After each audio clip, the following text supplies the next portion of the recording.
रैदास जी का जन्म रघु चमार के घर पर हुआ था। पिता का नाम था रघु। क्या नाम था?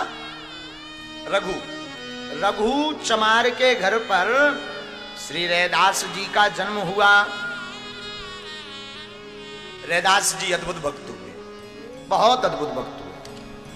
रैदास जी की भक्ति का क्या कहना। बोलो श्री रैदास जी महाराज की। इतने अद्भुत भक्त हुए श्री रैदास जी, जीवन मुक्त महात्मा में। आपने भक्ति का ऐसा प्रमाण दिया भक्तों को, क्या कहना। रैदास जी का जन्म रघु चमार के यहां पर हुआ। श्री रामानंदी संप्रदाय की दीक्षा ग्रहण की। ठाकुर जी को बड़ा मानते थे रैदास, भगवान की बहुत भक्ति करते थे। इतनी भक्ति करते थे कि कुछ पूछो ही मत।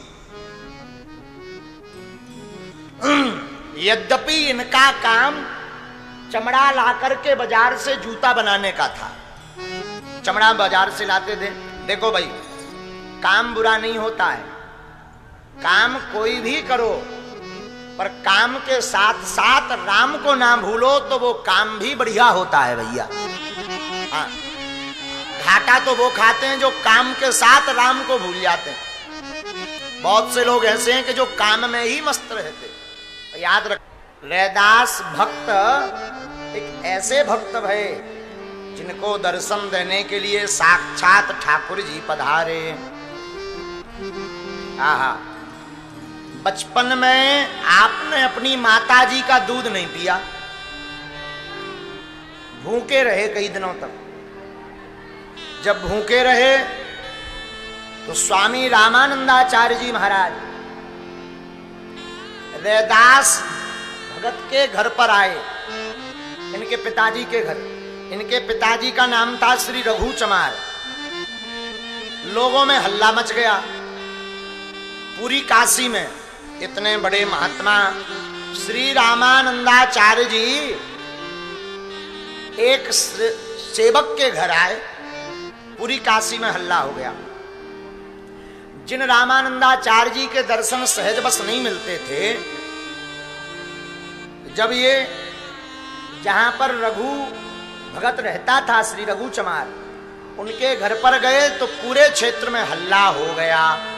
इतने बड़े संत इनके घर पर आए, सबने प्रणाम किया और श्री रैदास जी के सिर पर हाथ रखा श्री रामानंदाचार्य जी ने, और कहते हैं रैदास जी को जन्म के कुछ देर बाद ही दीक्षा दे दी। पहले ऐसे भक्त हैं।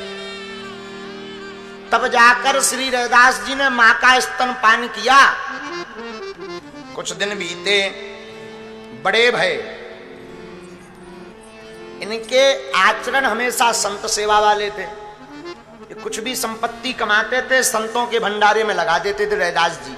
पिता बड़ा परेशान रहता था। पिता ने कहा, बताओ ये बड़ा विचित्र हुआ,